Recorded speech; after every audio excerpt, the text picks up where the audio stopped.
ভারতের সঙ্গে ভালো সম্পর্ক চায় বাংলাদেশ, কিন্তু দিল্লিতে বুধবার যা ঘটেছে তা এখনই বন্ধ করতে হবে।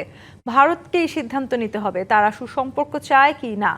কথা বলেছেন পররাষ্ট্র প্রতিমন্ত্রী শামা ওবায়দ। দিল্লিতে দণ্ডপ্রাপ্ত পলাতক আসামি শেখ হাসিনাকে গণমাধ্যমে সরাসরি কথা বলতে দেওয়ার সুযোগ দেওয়ার প্রতিক্রিয়ায় কথা জানান তিনি।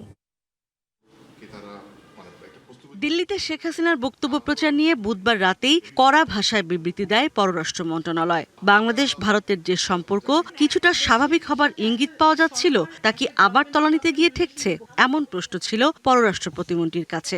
আপনারা আমাদের বিবৃতি দেখেছেন। পররাষ্ট্র প্রতিমন্ত্রী জানান, একজন সাজাপ্রাপ্ত আসামি যখন ভারতের মাটিতে বসে কথা বলার অনুমোদন পায়, তখন তা বাংলাদেশের মানুষের জন্য উদ্বেগের কারণ হয়। তাই সম্পর্ক কেমন হবে সে সিদ্ধান্ত ভারতকেই নিতে হবে।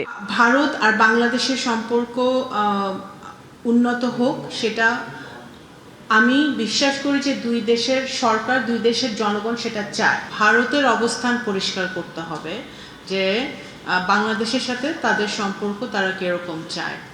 নগদ নিয়ে এলো হার না মানা হার অফার।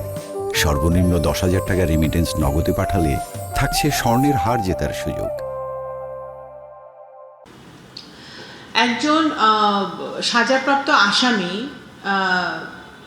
যখন ভারতের মাটিতে বসে এই ধরনের কথা বলে এবং ভারত সরকার সেটা অ্যালাউ করে, তখন অবশ্যই বাংলাদেশি এবং বাংলাদেশের মানুষের জন্য একটা উদ্বেগের জায়গা তৈরি হয় যে আমাদের ভবিষ্যতে আমাদের সম্পর্কটা কোথায় গিয়ে দাঁড়াবে। বাংলাদেশ জঙ্গি রাষ্ট্রে পরিণত হচ্ছে আওয়ামী লীগের এমন বয়ানে ভারত অংশ নেবে কিনা সে সিদ্ধান্তও নিতে হবে দিল্লিকে। এই জঙ্গিবাদের তত্ত্বটা আওয়ামী লীগের পুরনো নোংরা পলিটিক্স, এটাই তারা এখন বিদেশে মাটিতে বসে আবার নতুন করে করার চেষ্টা করছে।